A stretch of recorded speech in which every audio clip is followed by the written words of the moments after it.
Upon witnessing the traditional and cliche spaghetti western conclusion to Red Dead Redemption 2, I drew my own conclusion.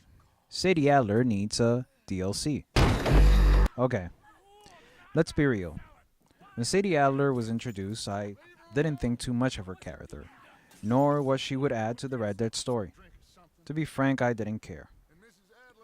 When Mrs. Adler was introduced, she seemed like a flatline AI where no story would generate from, other than hunting down Driscolls. If I don't get out of here soon, I'm gonna kill somebody. And as the story progressed, or the game for that matter, her missions seemed to reveal the quote unquote cute parts of the game.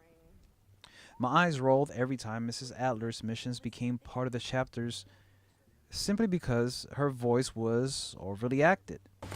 I thought we was outlaws. At the time of the recording, maybe even during bad scene directions, something was off. Nothing about Sadie made me want to play her missions, but clearly there was no way around them.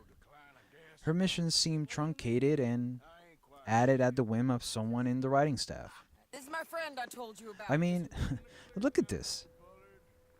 This mission was great, on the fact that it allowed you to see a bird's eye view of the world of Red Dead 2. It was a moving portrait. It was beautiful. But it just felt like it took forever, because it was solely for a mission and nothing more.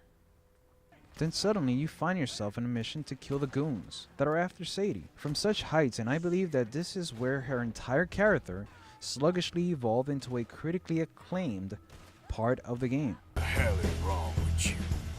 I only left you an hour ago. Then you find yourself wanting to do more with Sadie Adler's missions. To hell with Dutch and his plans. You want to go where the action is, where Sadie Adler is.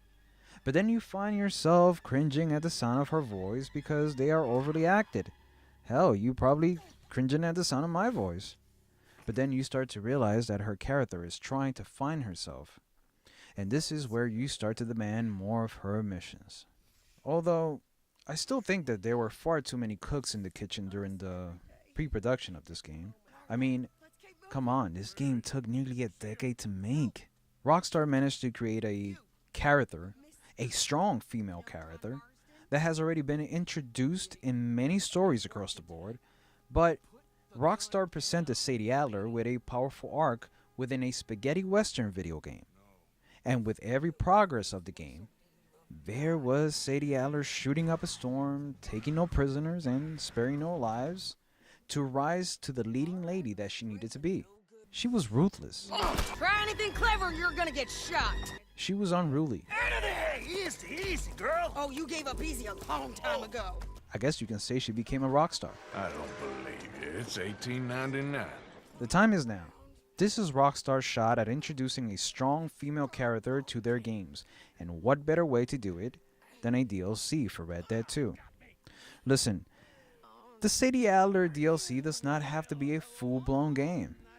It doesn't even have to be half of a game, but it can be a game that allows the player to play as Mrs. Adler sometime after Arthur's last stand. I would love to play missions with Mrs. Adler hunting down Driscolls, among other bounties. Oh, and as well as the suffragettes. The DLC can have all of this, including the events leading to Micah's final soliloquy.